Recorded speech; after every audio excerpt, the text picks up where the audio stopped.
Okay, nshaka ko turabira hamwe muri Luka igice cy'umunani. Luka igice cy'umunani duhere ku murongo wa 22 tugeze ku murongo wa 25. Luka igice cy'umunani umurongo wa 22 tugeze ku murongo wa 25.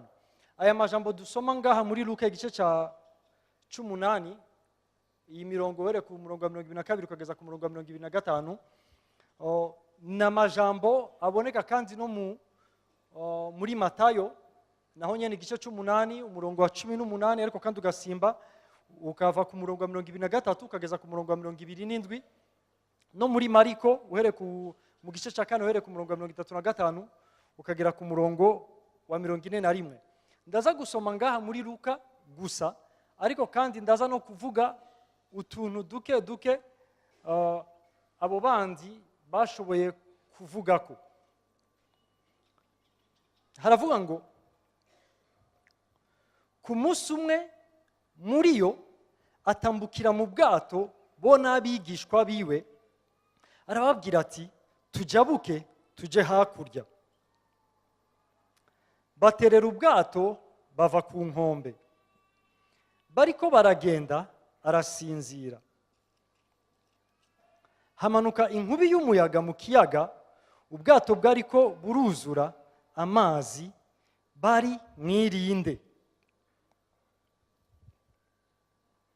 Baraza baramukangura bati mwigisha turapfuye. Arikangura azibiza ingunza no gusuriranya kw'amazi, birahora habagahwekere. Arababaza ati mbega ukwizera kwanyu kuri hehe? Baratinya baratangara, barabazanya bati mbega uyu ni umuntu ki ko abarira n'umuyaga n'amazi bikamwumvira? Nibaza yuko iki kibazo natwe twocibajije igihe tubonye ibintu nk'ivyo ari bwo bwa mbere. Mbega uyu n'umuntu ki aho umuyaga n'amazi bishobora kumwumvira? Rero icyo nshaka kuvuga uno munsi, cyangwa icyo nshaka yuko dusangira duhagaze kuri ano majambo, ni mwizigire, ni wizigire Yesu, kuko atakintu na kimwe kiri hirya kirengeye ubushobozi bwiwe. Umwizigire kubera yuko atakintu na kimwe gikomeye kurusha ubushobozi bwiwe. Nta kintu na kimwe gihari kirengeye ubushobozi bwiwe. Nta kintu na kimwe gihari, naho kuri twebwe dushobora kuba tubona yuko hari ibintu bidashoboka mu bwenge bwacu, bidashoboka bivanye n'ukungene twihweje uko ibintu bisanzwe bimeze, twihweje ukungene ibintu bisanzwe bikoreka, turavye uburyo busabwa kugira ngo ibintu bishobore gushikwako, turavye ukungene hari ibintu vyashoboye gukuraho abantu, tugakonkluwa tuvuga ngo hari ibintu bidakunda, hari ibintu bidashoboka. Yes, hari ibintu bidakunda kandi bidashoboka kuri twebwe abana b'abantu, ariko impamvu we akwiye kwizigirwa nuko atakintu na kimwe kirengeye ubushobozi bwiwe. Nta kintu na kimwe kibaho adashobora gutorera inyishu. Haleluya, amen. iyi nkuru mushobora kuba mumaze kuyumva y'abantu bari mu ndege, hanyuma muri iyo ndege umupilote avuga yuko abantu bafunga amasenture yabo kubera yuko bageze ahantu hari hakaga, atangura kubatekanisha. Bon, rimwe apotre yarigeze kubivuga ngavuga ukungene bari abagabo baragwana bivanye n'ibirere baba barimo kugira ngo bashobore gukura abantu mu kaga runaka bashobora kuba babona imbere yabo. Hama abantu bamaze kumva yuko hariho akaga runaka, batangura gupanika, batangura kugira uruhagarara mu mitima yabo, batangura kubura amahoro. Bo murabizi haciye juste umwanya mutoya indege ya Ethiopian yagize insanganya, nyuma gatoya yayo havugwa iyindi ndege yahatswe kugira nayo nyene isanganya muri Amerika. Narabajije Deni, ni mu matelefone yacu hariho mode avion, ni none iriya mode avion iyo ndi mu ndege ndashobora kuyishirako nkaca nikonekta? Deni avuga ati no, ahubwo ubuzimije vyose. Okay, ni none kuko abantu batangiye kurungikirana utuvideo bariko baravuga ngo rabukungene vyari bimeze muri Ethiopian indani, alors que jewe nzi yuko atamuntu numwe yavuye mu bari muri Ethiopian. Rero ni uwo muntu yarungitse gute, abo bantu babonye gute ayo image kandi atanumwe yavuyemo? Nimba mode avion itavamo, kumbi yari yindi ndege abantu bashitse hasi ariko batarashika bari batanguye nabo nyene gupanika bakoma induru.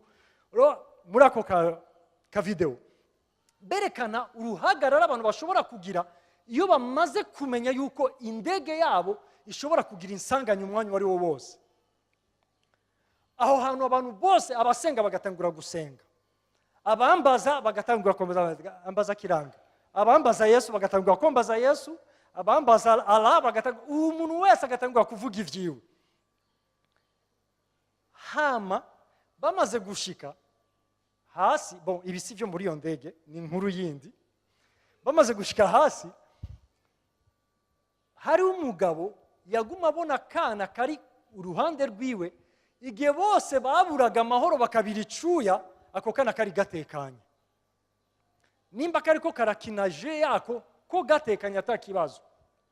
Hanyuma bamaze gushika hasi bazi yuko atakibazo kikibaye, wa mugabo acabaza kakana, ni kubera iki wewe umengo atakibazo cari gihari?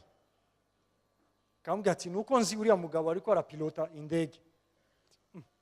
Ya, kandi ndazi yuko uriya mugabo arazi yuko nanje ndi mu ndege.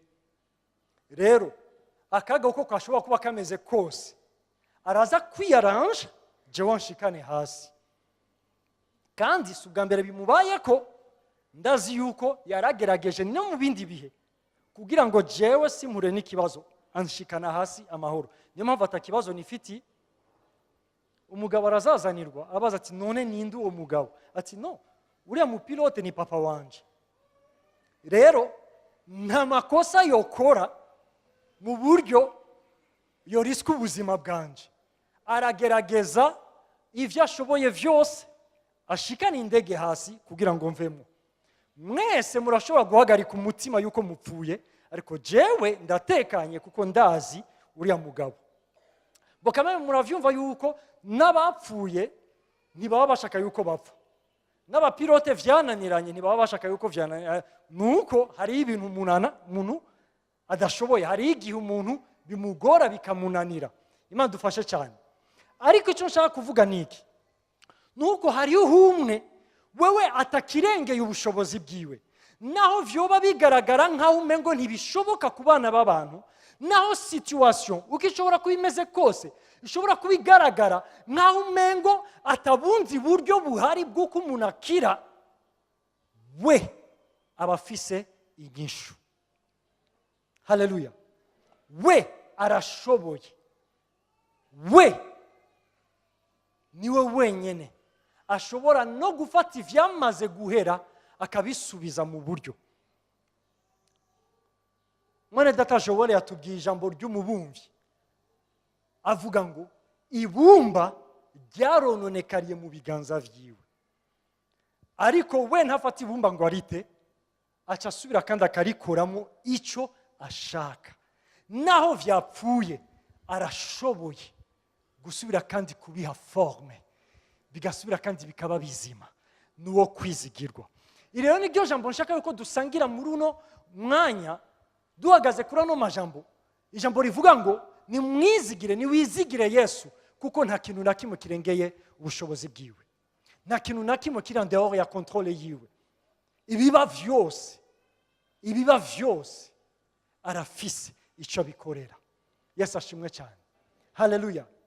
Amen. Shaka yuko turabira rero hamwe ibintu bimwe bimwe. Ijambo ry'Imana ritubwira ngo abwira abigishwa biwe ngo twinjire mu bwato tujabuke hariya. Iki ni ikintu cya mbere nshaka yuko tubona, kuko twatanguye turirimba tuvuga ku vyerekeye urukundo rw'Imana, kandi ijambo ry'Imana ritubwira ngo Imana ikunda abari mu isi bose. Nta muntu n'umwe Imana idakunda. Uri hano, Imana iragukunda. Reka ndakubwire, na wowe undi atari hano, Imana iramukunda. Uno mwanya uri kurasenga, Imana iragukunda. Na wowe undi atari ko arasenga muri uyu mwanya cyangwa atanigera nasenga, Imana iramukunda. Imana ni rukundo. Ariko kandi hirya y'uko Imana ikunda abari mu isi bose, hariho abantu bakiriye urukundo rw'Imana mu buzima bwiwe. Abo bakiriye urukundo rw'Imana mu buzima bwabo, abo bizeye Yesu Kristo. Mu kwizera Yesu vyabagize abigishwa biwe. Ijambo ry'Imana rivuga ngo muri Yohana igice 8:31, Yesu avuga ngo Yesu abwira abayahudi bamwizeye ngo ni mwaguma mu ijambo ryanje muzoba abigishwa banje vy'ukuri. Hariho kwizera Yesu, ariko kandi hariho no kuba umwigishwa wiwe. Ivyo bisaba yuko umuntu aba mu ijambo ryiwe, kuko yavuze ngo nimwaba mu ijambo ryanje muzoba abigishwa banje vy'ukuri. Shaka yuko mubona iki kintu. Yesu akunda bose. Muri bose hariho bamwe bakiriye urukundo rwiwe, bamwizeye. Ariko mu bamwizeye bose, si bose arabigishwa biwe, naho intumbero yiwe cyangwa icyo ahamagarira ishengero, ariko ishengero rihindura bose bamwizeye kuba bigishwa. Umenye yuko umugambi w'Imana ku buzima bwawe ni uko ucika umwigishwa. Rero aravuga ngo muri abo banyizeye ushobora kuba umwigishwa wanje n'umwe, ni wa wundi abaye mu ijambo ryanje. Uyo amaze kuba umwigishwa wanje azomenya ukuri, hanyuma ukuri kuzomuha umwidegemvyo.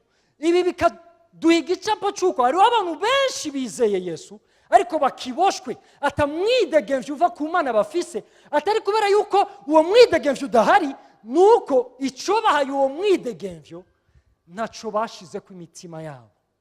Abantu bakabandanya kubaho nk'abaja alors que bari mu kibanza cyo kwakira umwidegemvyo. Rero Yesu avugana n'abigishwa.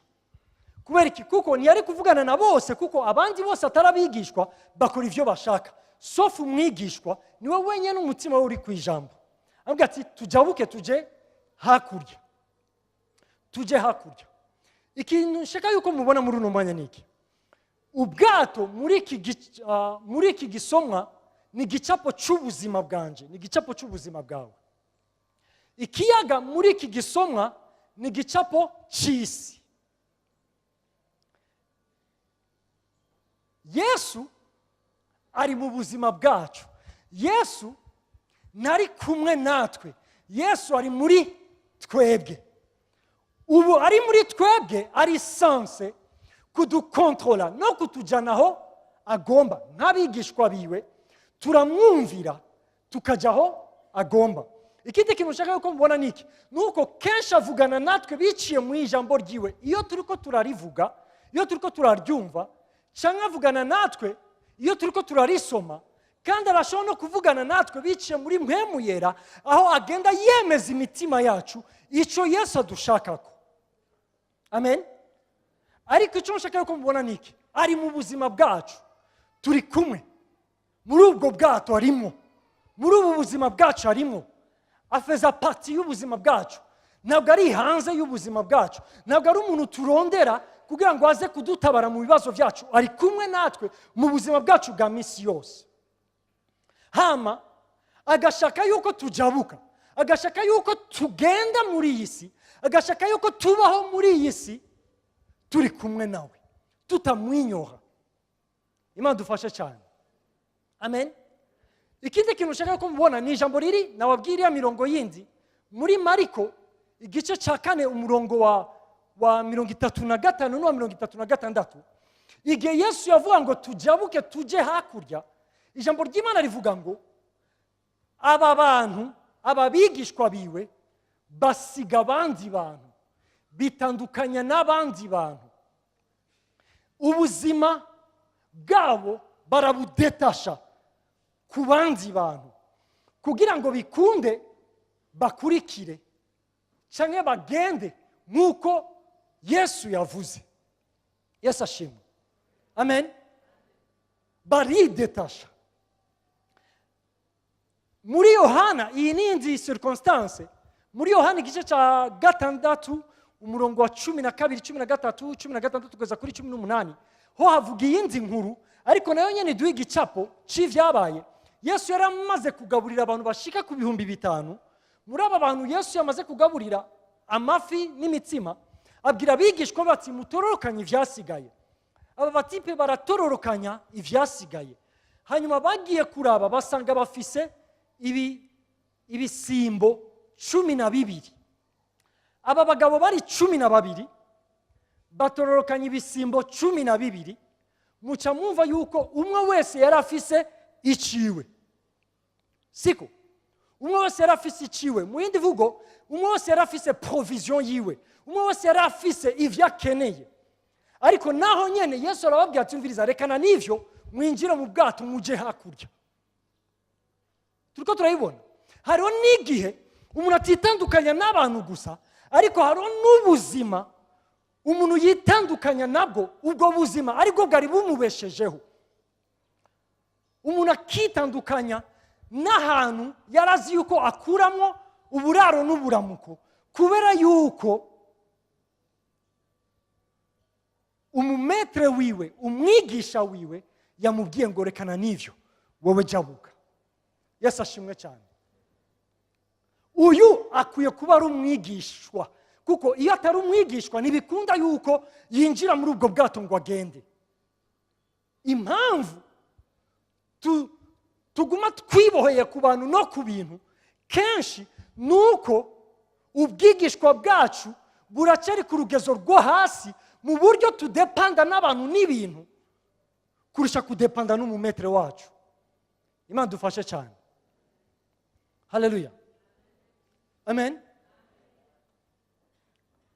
Hama abatipe barinjira mu bwato. Muraba aba bantu bamaze kwitandukanya n'ikintu cyose, barinjiye mu bwato baragiye. Ikintu kimwe tubona muri iyi nkuru, Yesu yarasinziriye. Yesu yarasinziriye. Kubera iki Yesu yasinziriye? Ijambo ry'Imana tubwira yari yambaye umubiri, naho yari Imana yari yambaye umubiri, yari umwana w'umuntu 100%. Mu Baheburayo igice cya 2 umurongo wa 14 n'uwa 15 havuga impamvu Yesu yambaye umubiri. Ijambo ry'Imana rivuga ngo yambaye umubiri kugira ngo yishushanye natwe. Yishushanye natwe. Hama kugira ngo ashobore kunesha ufise inkomezi z'urupfu, maze abohore abafise ubwoba bw'urupfu. Iyi niyo mpamvu Yesu yambaye umubiri. Rero kuba yambaye umubiri, impamvu kwa kugira ngo amere kimwe natwe. Aho nyene Baheburayo handi havuga ngo yashoboye kugeragezwa nk'uko natwe tugeragezwa mu buryo bwose, kugira ngo ashobore gutahura abageragezwa. Yesu ashimwe cyane. Amen. Rero kuko yari mu mubiri yarakora, ariko kandi umubiri uraruha. Rero kuko umubiri uruha, muca mwumva yuko akeneye kuruhuka. Niyo mpamvu yanasinziriye. Ariko kandi ikindi kintu ushaka ko mubona niki, nuko uno munsi ntakiri mu mubiri, uno munsi ari mu bwiza bwiwe. Ijambo ry'Imana rivuga ngo uteramiye abantu biwe ntasinzira kandi nta nubwo anahunyiza. Reka ndakubwira yuko uno munsi ntasinzira nta nubwo anahunyiza. Uyo ari muri wowe, uyo mumetre wawe, uyo ubelonginga kuri we ntasinzira nta nubwo ahunyiza. ari maso igihe cyose 24 heures sur 24 heures. Niyo mpamvu atakintu na kimwe kimusurprena mu bitubayeko. Ari kumwe natwe muri ubu bwato, ari kumwe nawe muri ubwo buzima. Wamaze kumwumvira, hari ibyo witandukanyije nabo, hariho abantu witandukanyije nabo, ari kumwe nawe we. Ariko ikindi kintu gikomeye cyabaye niki, nuko aha niho ibintu byose vyugariye. Abantu babigishwa biwe, abantu bumviye ijambo ryiwe, abantu bitandukanije n'ibintu n'abantu, abantu bazi yuko ari nyegu yiwe. Muri ubwo buzima, muri ubwo rugendo habaye ikibazo. Haje umuyaga w'igihuhusi, imipfunda iraje ibakubita muri ubwo bwato. Nahajewe kenshi mba nshaka yuko abana b'Imana dutahura. Hari ibibazo bidushikira mu buzima bivanye n'inyifato yacu. Hari ingorane tubamwo mu buzima ari twege twaziteye, ari ingaruka y'ivyaha vyacu, ari ingaruka y'inyifato yacu itari nziza. Hari ibibazo bitubako mu buzima ari ingaruka y'inyifato mbi y'abandi bantu.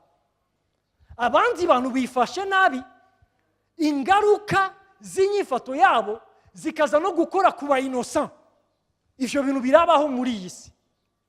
Ariko kandi ijambo ry'Imana riratwereka yuko hariho n'igihe bidasaba yuko umuntu aba yacumuye kugira ngo ahure n'ikibazo. Bidasaba yuko umuntu aba yagararije kugira ngo ahure n'ikibazo.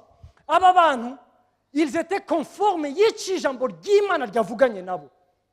Nta kintu na kimwe cyari gitandukanye nico umwami wabo yabasavye gukora batakoze. Ariko ingorane zirahaba. Kubera iki? Yesu yarabivuze ngo mukiri mwisi ingorane n'amakuba bizobaho. Mukiri mwisi muzohura n'ibibazo bitandukanye. Nahashaka yuko abana b'Imana dutahura, kuko deux fois turanahendwa mu buryo abantu baba manipule. Abandi akafata ngo no, il faut yuko uza tukudelivre, ngo ro amadayimoni yaguteye, ngo ro abantu bakuroze, ngo ro abantu bagize ibinabiri yareka ndakubwire. Ntabwo ari ibintu byose bikeneye deliverance. Abigishwa bazobitahura, abari mu ijambo bazobitahura, abatari mu ijambo bazokwiruka inyuma y'aba badelivre, ariko bazosanga bariko barabohwa kurushaho. Bazosanga ubuzima bwabo buriko burononekara kurushaho. Imana dufashe cyane. Kubera iki? Kuko reka ndakubwire, tukiri mu isi hazokwama hariho ibiturwanya, hazokwama hariho ingorane n'ibibazo muri iyi si. Ariko ikintu kimwe dukwiye gutahura nuko ari kumwe natwe. Ari kumwe natwe muri ubwo bwato, ari kumwe natwe muri ubu buzima bwacu, ari kumwe natwe. Kandi arazi yuko ivyo bibaho, arazi yuko hari igihe mu isi duhura n'ibibazo n'ingorane. Reka ndakubwire mwene data, nuhagarika umutima ngo hari ivyo nahevye mu buzima, hari inzira nitandukanije nazo mu buzima, hari abantu nitandukanije nabo mu buzima, kandi hari ico nabikuragamwo, ariko uno munsi ndiko ndababazwa kuko nuviye, kuko nakurikiye umwami wanje. Reka ndakubwire, ari kumwe nawe muri ivyo, kandi arazi nta kintu na kimwe kimusurprena. Arazi yuko ivyo bintu bihari. Ivyo rero twege birashobora kuduhagarika umutima, twege birashobora gutuma dupanika, ariko we ateramiye abantu biwe, arazi yuko ari we nyishu muri icyo kintu uri kuracamo. Haleluya. Mwene data, nta kintu na kimwe uri kurahura naco uko gisa kose atazi.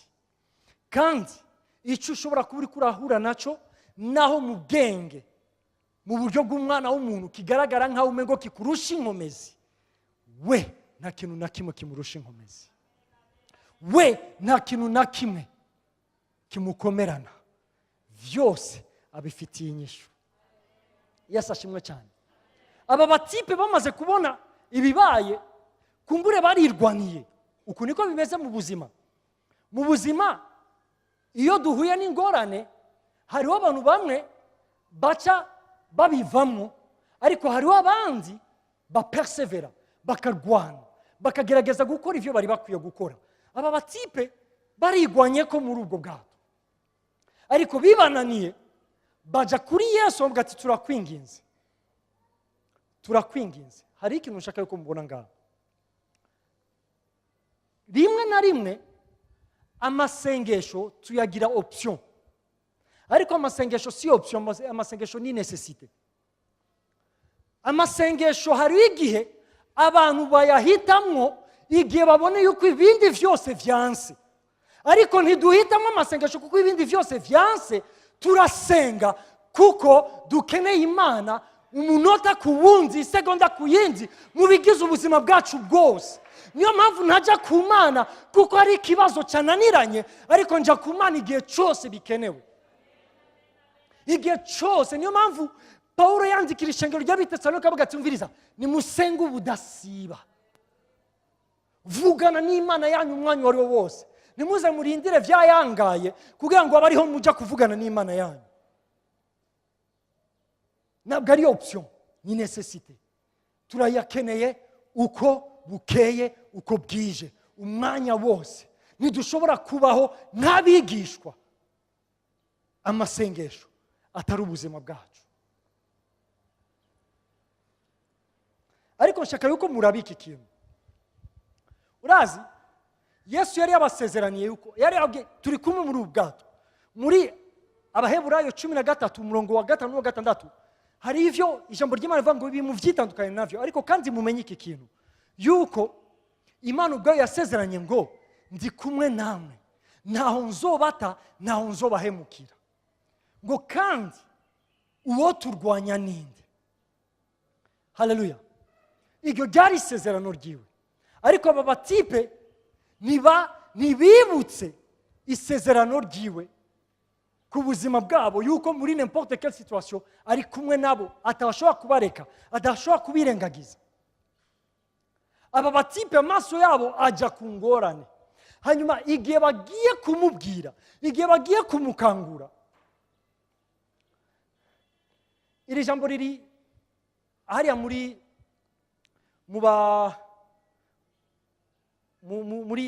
Mariko nyene hariya mu gice cya 4. Abatipe bagiye kumukangura baramubwira ati ngo mbega ntubabajwe nuko turiko turahona. Aha muri Luka bakoresha ijambo ngo mwami turapfuye dutabare, ariko aho muri Mariko bakoresha ijambo ngo ntubabajwe nuko dupfuye cyangwa nuko turiko turahona. Imana dufashe cyane. Kubera iki? Uku niko ibintu bimeze. Reka kandi ndabivuge, iyo mu buzima bwacu amaso yacu arabacana ingorane, igihe dutumbera twiyumvira dufokasinga cyane ku bitariko biragenda neza mu buzima bwacu, conclusion cyangwa resultat nuko tuza guheraheza tubona yuko dupfuye. N'amajambo tuvuga aza kuba amajambo yo kwihebura, yo kuvuga ngo turapfuye nta kabuza. Kubera iki? Kuko igihe cyose amaso yawe ari ku ngorane, ingorane izokwa mikwereka yuko wowe uri mutoya. Mwibuke gatoya inkuru z'ivyabaye ku Bisirayeli bari mu bugaragwa, bariko baraja kwinjira mu gihugu Imana yabasezeraniye. Abatasi 12 bagenda gutata ico gihugu, bagarutse 10 muri bo baza bavuga ukungene ari impossible, bidashoboka yuko bakira icyo Imana yabasezeraniye. Batangura kuvuga impamvu bidashoboka, hanyuma abantu badevelopa impamvu bidashoboka, baguma bayihanga amaso, banashikaho babandi bababwira ngo umviriza, turavye bariya bagabo twisanze twege tumeze nk'inzige imbere yabo, hanyuma bariya bagabo baturavye nabo baca babona yuko turi inzige imbere yabo.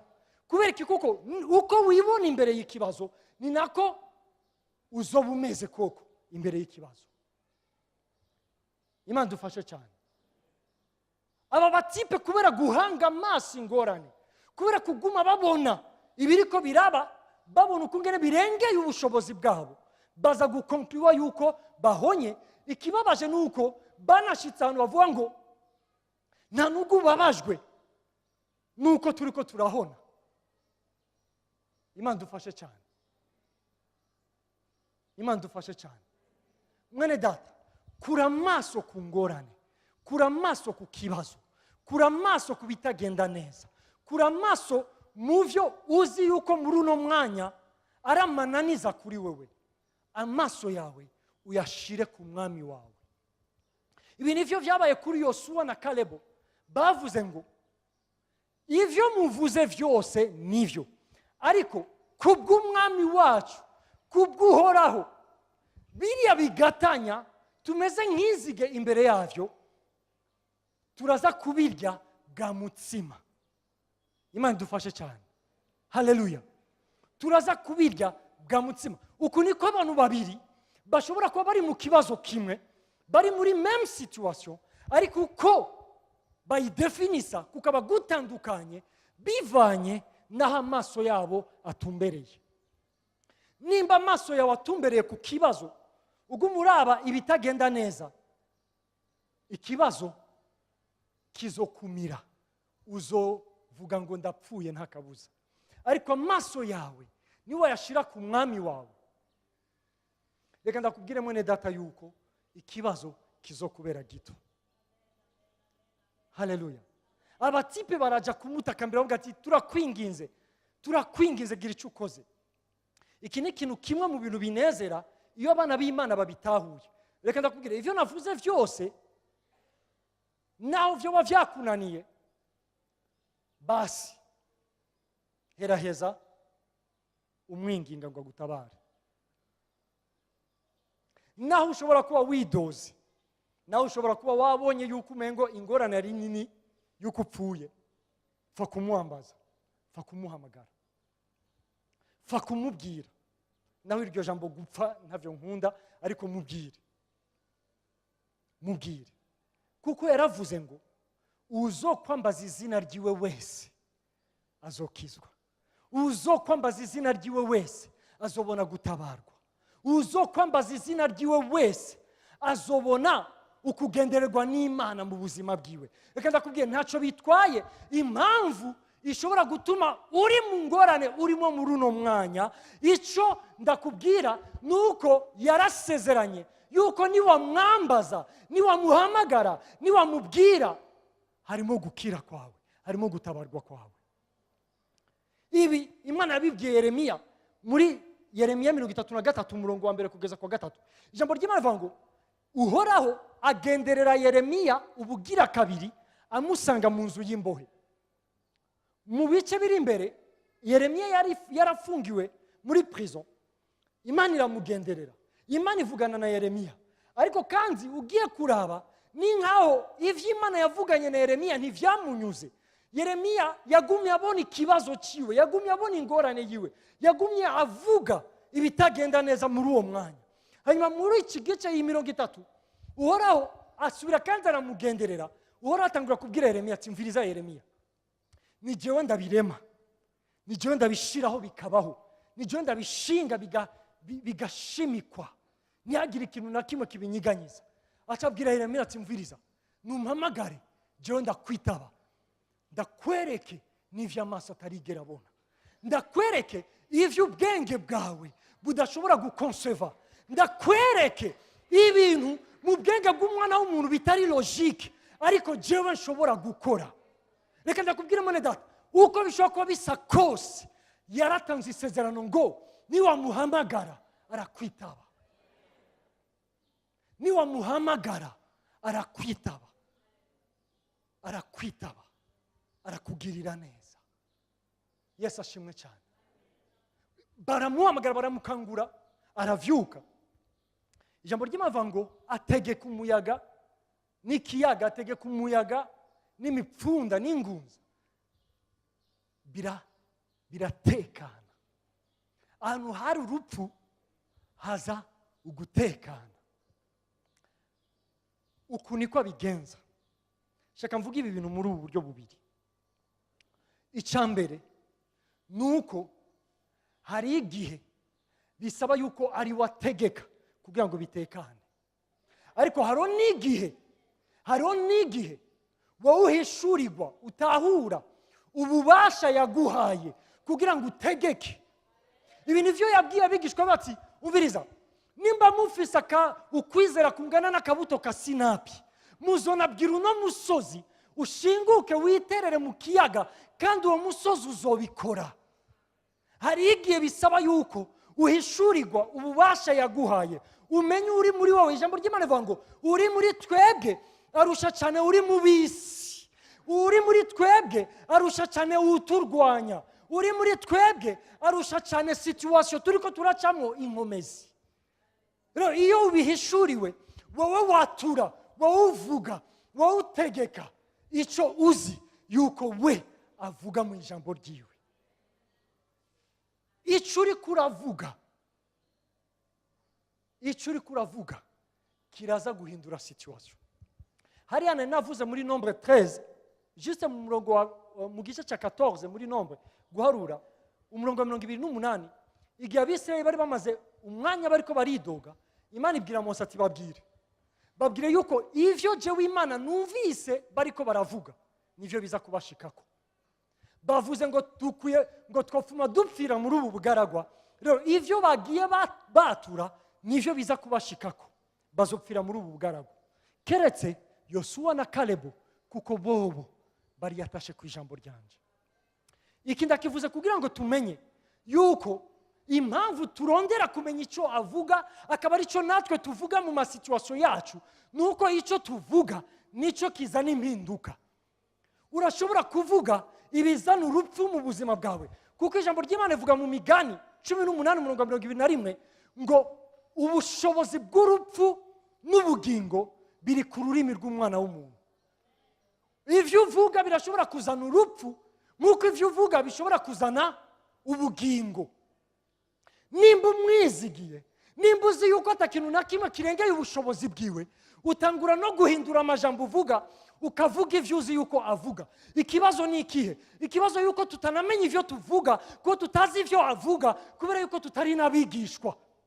Kuko umwigishwa aba yarigishijwe, aba yarumvise, aba yarahawe ubumenyi mu bijyanye n'ivyo umwami wiwe avuga. Utari umwigishwa, reka ndakubwira uzovuga ivyo abandi bose bariko baravuga, kandi ivyo uriko uravuga uvyitege mu buzima bwawe. Ariko nimba uvuga ubugingo, umenye yuko ubugingo buzoza. Yesu ashimwe cyane. Arategeka haba gacerere. Muri ako gacerere Yesu ahindukira abigishwa biwe, aha niho ndangirije, avuga ati mumbwire ukwizera kwanyu kuri hehe. Aba batipe barisanse ko bafise ukwizera, kubera ko baramubonye akora ibitangaza, baramubonye akora ibintu atamuntu yoshoboye gukora, baramwumvise avuga amajambo akomakomeye, ariko babuze ukwizera. Iki ijambo ry'Imana rivuga umengo ni muri Matayo igice cya 20:18 ngo mbega umwana w'umuntu niyagaruka azosanga ukwizera guhari. Kubera iki? Kuko hari igihe twisanga mu bibazo, twisanga muri masituwasiyo, ugasanga ukwizera kwacu kuranyiganyijwe, ariko Yesu yiteze yuko tugumana ukwizera. Muri iyo situwasiyo urimo, ni wizere, numwizere kuko numwizigirwa, numwizere kuko atakintu na kimwe kirenze ubushobozi bwiwe. Yesu ashimwe cyane. Amen. Umwizere, kandi ukwizera kuzanwa no kumva ijambo ryiwe. Yesu ashimwe cyane. Amen. Yesu abihishurira mu bundi buryo, aba bantu baza gushika ahantu bakonkliwa bavuga ngo mbega uyu muntu n'umuntu ki. Mu yindi vugo, mu kibazo babonye iyindi fasete yiwe, mu kibazo barasubiye kumuhishurirwa. Reka ndakubwire nti ivyo uri kuracamwo karashobora kuba ari akaryo ko kugira ngo akwihishurire kandi mu bundi buryo. Ushobora kuba umuzi muri ubu buryo, ariko kandi hari ubundi buryo bwinshi utaramumenyamo, nawe arashobora gupermeta yuko iyo mipfundo ishika kugira ngo urushirize kumumenya. Yobu akonkliwa, igitabo cya Yobu giheza, Yobu ariko aravuga ngo nari narakumvise, nari narakumvishije amatwi, nari mfise ama information kuvyerekeye wewe, nari narabwiwe ukungene uri Imana ikomeye, ukungene uri Imana ihambaye, ukungene uri Imana yo kwizigirwa. Uno munsi ntabwo ari ibintu vyo kumva, uno munsi nakwiboneye. Reka ndakubwira, Yobu ntiyabonye Imana, ariko Yobu yatahuye Imana bivanye n'amasituwasiyo yagoye yaciyemo. Muri ayo masituwasiyo aza gutahura ikindi gihimba, ikindi gice kigize Imana. Yobu aravuga ngo nayiboneye, nabonye ubundi bwiza, nabonye ikindi kintu Imana irico nari nsanzwe nzi bivanye n'ivyo abantu bambwiye. Yesu ashimwe cyane. Amen. Rero ndarangije mvuga nti, mwene data, numwizigirwa, mwizere. Numwizigirwa, nta kintu na kimwe kiri hejuru y'ubushobozi bwiwe. Ivyo uri kuracamwo suko asinziriye, ari maso. Icyo ashaka nuko utahura ibi, ashaka yuko ubu mwigishwa, ashaka yuko witandukanya vy'ukuri n'ivyo ukwiye kwitandukanya navyo, witandukanya n'abantu ukwiye kwitandukanya nabo, uzi yuko badahwanye nuko agomba, wifatanye n'ico aguhamagarira. Hanyuma ivyo uhura navyo vyose ntabwo biriko birakwica, ahubwo ugiye kumumenya kandi mu bundi buryo. Ivyo uri kurahura navyo agiye kukwihishurira mu bundi buryo, kandi mu buryo muzotangura kuvuga ngo mbega ukungena ari igitangaza, mbega ukungena arengeye uko twari dusanzwe tumuzi mbere yuko twinjira muri ubu bwato. Mwene data, hari ibintu akwihishurira ko, hari ibintu akumenyesha igihe mwinjiye mu bwato, apana igihe muri hagati mu bantu. Hari iyindi fasete yiwe uhishurirwa, aguhishurira igihe uri hagati mu kiyaga, n'igihe hoba hari imipfunda, n'igihe hariho umuyaga w'igihuhusi. Hari ibintu aguhishurira aho ngaho atari hariya. Yesu ashimwe cyane.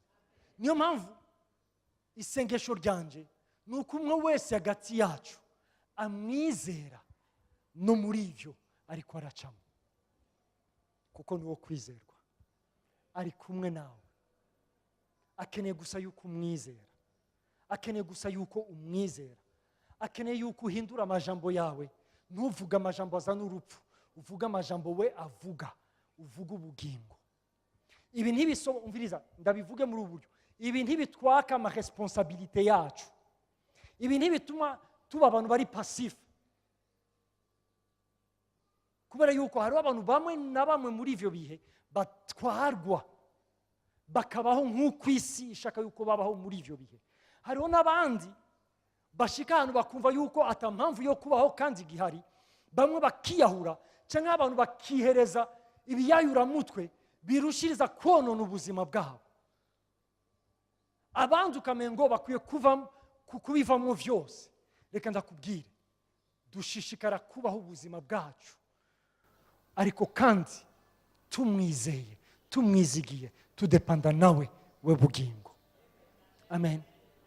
Unyemerere uhaguruke dusenge.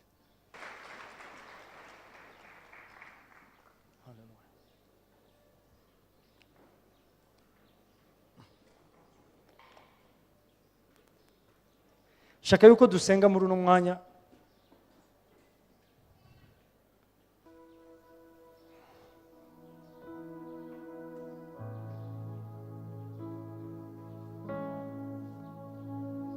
Ndashaka yuko dusenga, ariko ndagomba yuko mu gusenga kwacu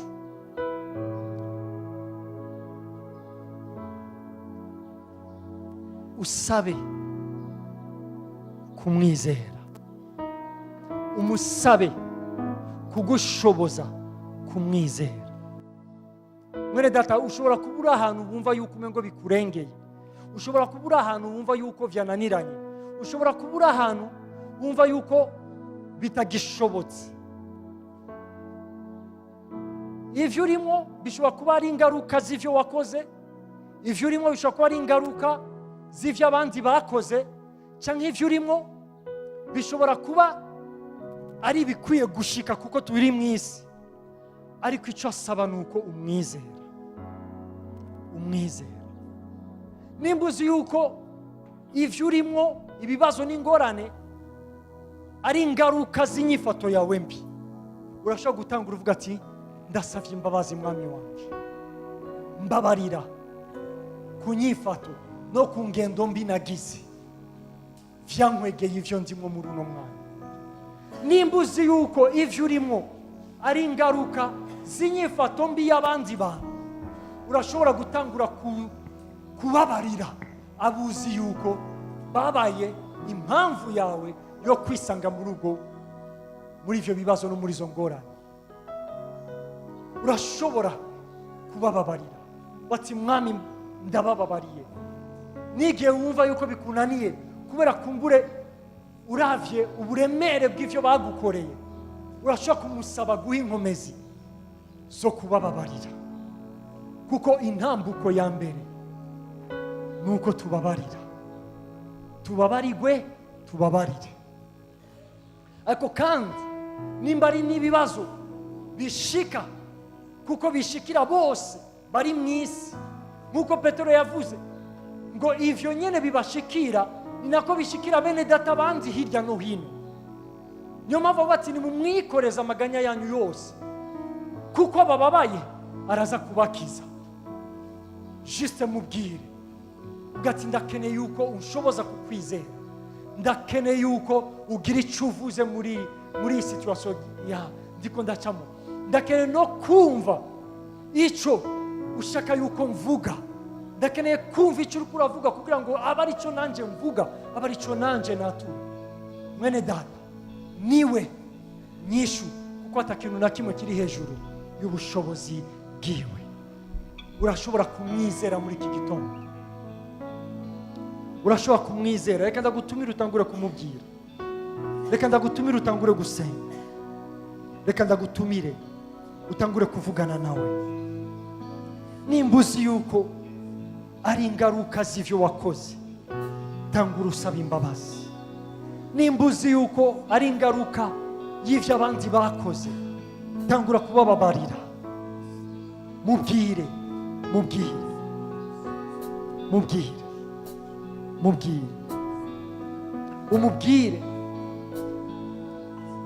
umubwire umwikoreze ayo maganya yawe, umubwire ivyo bibazo, umwereke iyo mipfunda, umwereke iyo misozi, hanyuma uvuge. Haleluya. Mwami wo kwizigirwa, Yesu uri Imana yo kwizigirwa.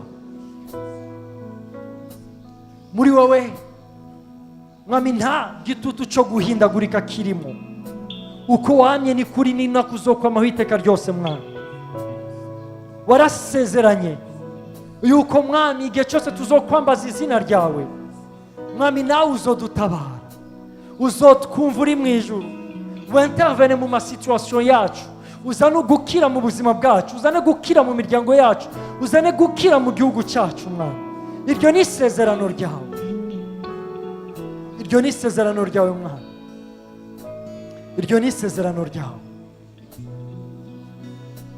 Niyo mpamvu Mwami muri uno mwanya turaje nk'ishengero ryawe, ndakweretse abana bawe, umwe wese mu byo ashobora kuba ariko arahura navyo, uko bisa kose nuko bimeze kose, uburemere bishobora kuba bifise bwose. Mwami, ari abo bariko barahura n'ibibazo bitandukanye bivanye Mwami n'inyifato yabo itari nziza, n'ingendo yabo itari shemeye yabakwegeye izo ngorane, ivyaha bakoze bigatuma uno munsi bariko barababazwa Mwami, nk'ingaruka y'ivyo bahuye navyo. Ndasavye imbabazi ku bwabo Mwami. Reba iyo mitima ijanjaguritse iciye bugufi, wibabarire Mwami, maze wintervene mu buzima bwabo Yesu, ubakize, ubatabare, ubafashe Mwami, uhindure ubuzima bwabo, uhindure situation zabo Mwami. Intervene no kuri aba bandi Mwami, ivyo barimo ari ingaruka z'ivyo abandi bakoze. Abandi bakoze ibidashemeye, abandi bakoze ivyaha, abandi bagize ingendo n'inyifato bitari nziza, ingaruka z'ivyo bakoze Mwami akaba arizo zibakorako, bakaba bariko barababazwa Mwami, bakaba bari mu bibazo no mu ngorane no mwanya kubw'inyifato y'abandi bantu. Ndabasabiye ica mbere yuko ubaha ku mutima wo guharira, ubashoboze kubabarira Mwami ababagiriye nabi, ababaye impamvu yuko bisanga mu bibazo no mu ngorane barimo muri uno mwanya. Wintervene kuri ubu buzima bw'aba bantu Mwami, ubashoboze kubabarira, ubagirire neza, ubatabare, ubafashe Mwami. Wintervene muri izo situation bariko baracamo Mwami, uhindure ibibazo vyabo Mwami, ubahe kukwizera, ubahe kumenya yuko ari wowe nyishu, ari wowe gutabarwa, ari wowe ufise ijambo rya nyuma mu vy'umwana w'umuntu ahura navyo vyose Mwami. Nundi wese ariko arababazwa muri uno mwanya kubw'impamvu imwe canke iyindi Mwami, biva kuri wa murwanizi kuko ataturyoherewe Mwami, ndabasengeye kugira ngo Mwami babone ugutabarwa kwawe muri uno mwanya. Ndatuye ukubohoka, ndatuye ugukira, ndatuye ugutabarwa Mwami. Ndategetse imiyaga n'imipfunda biri mu buzima bw'aba bana bawe Mwami bihagarare mu izina rya Yesu Kristo. Ubahe kutabivamwo, ubahe gushishikara, ubahe kukwizera, ubahe kuguhanga amaso kugeza igihe baza kubona Mwami habayeho agacerere, habayeho gutekana, aho Mwami imitima yabo itaza gusa kumirwa nuko ngene bakubonye ubatabara, ahubwo imitima yabo irushirize kukwizera, irushirize kuguhimbaza. Bahezagire, bagirire neza Mwami, bahe kubona ikiganza cyawe mu buzima bwabo, bahe kubona ugutabarwa kwawe mu buryo bwose. Turagushimiye ukugira neza kwawe Mwami kudasanzwe kwabanye natwe. Turagushimiye iyi ndwi Mwami twinjiyemo, reka ukomeze kugirira neza bigi abana bawe. Icyo nsengera ishengero ryawe nuko umwe wese agira umutima wo kuba umwigishwa. Ubahezagire, ubagirire neza mu buryo bwose, mu izina ryawe gera Mwami Yesu ndasenze shima nyawe. Amen. Hallelujah. Mwami Yesu abagirire neza, Mwami Yesu abahe kumwizera. Ivyo ushobora kuri kuracamo vyose, ivyo uza guhura navyo vyose, umwizere, umwizigirwa. Yesu abagirire neza, mugire weekend nziza, n'indwi nziza tugiye gutangura.